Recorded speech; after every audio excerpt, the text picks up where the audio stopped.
मैंने अपने बॉयफ्रेंड को नहीं मारा। पुलिस के सामने बैठी वो लड़की 8 घंटे तक सिर्फ यही बोलती रही। एक बार नहीं, 2 बार नहीं, बल्कि सैकड़ों बार अलग अलग तरह से पुलिस ने सवाल पूछे, लेकिन लड़की नहीं मानी कि उसने उस युवक का कत्ल किया है।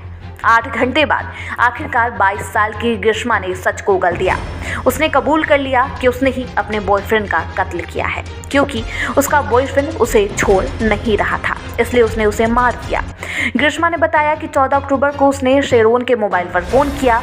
शेरोन, क्या तुम घर आ सकते हो? घर में कोई नहीं है। ग्रीष्मा ने जैसे ही शेरोन को ये कहा तो वो तुरंत मान गया। 23 साल का शेरोन कॉलेज में रेडियोलॉजी का स्टूडेंट था और ग्रीष्मा से बेहद प्यार करता था। शेरोन और ग्रीष्मा लंबे समय से एक साथ थे। ग्रीष्मा कन्याकुमारी के कॉलेज की MA सेकेंड ईयर की छात्रा है। दोनों पहले रिलेशन में थे, लेकिन पिछले कुछ समय से ग्रीष्मा शेरोन से अलग होना चाह रही थी। ग्रीष्मा ने किसी और से सगाई भी कर ली थी।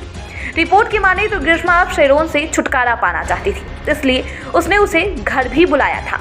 घर पर बहुत देर तक समझाने के बाद भी शेरोन ग्रीष्मा को छोड़ने के लिए तैयार नहीं हुआ। तो फिर ग्रीष्मा ने शेरोन को जूस का गिलास दिया, जिसमें उसने कीटनाशक की दवा मिला रखी थी। जब शेरोन ने कहा कि जूस का टेस्ट सही नहीं है, तो ग्रीष्मा ने उसे बताया कि आयुर्वेदिक है, इसलिए इसका स्वाद तुम्हें अलग लग रहा होगा।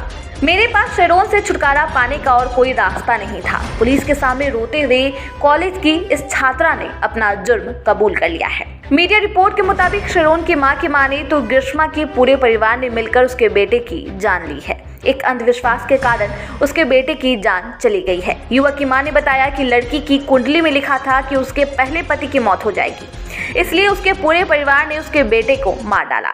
शेरोन की मां ने बताया कि ग्रीष्मा और उसके बेटे ने चोरी छुपकर शादी कर ली थी और इस शादी के कारण ही उसके बेटे की जान चली गई है।